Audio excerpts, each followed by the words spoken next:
La vigile matinale provient de l'œuvre de Monica Diaz, Méditation quotidienne au féminin. La méditation de ce matin, aujourd'hui, 15 octobre 2024, est tirée de Matthieu 27, verset 54. Vraiment, cet homme était fils de Dieu. Vraiment, sans blague, page 297. Dans son pire moment, Jésus a été l'objet de 3 blagues ou moqueries destinées à le ridiculiser.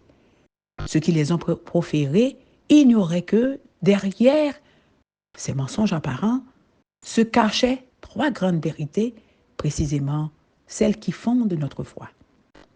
Les soldats se moquaient de lui en disant « Salut, roi des Juifs !» Et ils disaient cela à genoux comme des sujets qui se prosternent devant le roi. En réalité, ils disaient « Tu n'es absolument pas roi. Si tu l'étais, tu ne serais pas ici, où finissent les criminels. » Jésus avait laissé entendre qu'il était le roi et il l'avait confirmé devant Pilate lorsque celui-ci lui avait demandé « Es-tu le roi des Juifs ?»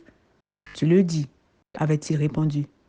Mais les soldats ne savaient pas ce que nous savons, que Jésus serait ressuscité et emmené sur le trône céleste. Vérité numéro 1, Jésus est le roi, non pas des Juifs, mais de l'univers. Amen. Les principaux sacrificateurs, avec les scribes et les anciens, se moquaient aussi de lui et disaient « Il a sauvé les autres et il ne peut se sauver lui-même. » L'ironie était claire.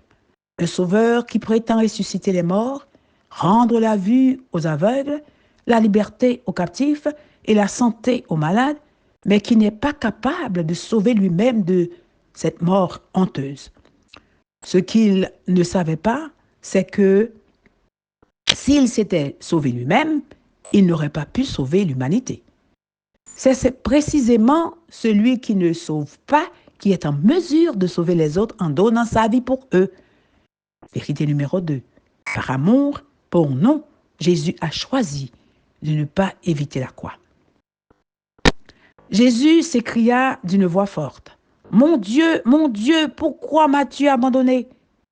Quelques-uns de ceux qui étaient là l'entendirent et disaient, « Laisse, voyons si Élie viendra le sauver. » Devant ce manque apparent de confiance en Dieu de la part du Christ, les personnes présentes se sont moquées. Mais seule une confiance absolue dans le Père pouvait expliquer le fait même qu'il était là, suspendu à une croix, faisant la volonté de celui qui l'avait envoyé. Jésus citait Psaume 22, verset 2, et ce psaume est paradoxalement un poème de confiance totale dans le Seigneur qui se poursuit par ces mots. « Pourtant, tu es le Saint qui siège sur ton trône. » Vérité numéro 3, la volonté de Dieu est plus importante que la nôtre. Amen, amen, amen. Vraiment, sans blague. Que Dieu vous bénisse. Bonne journée.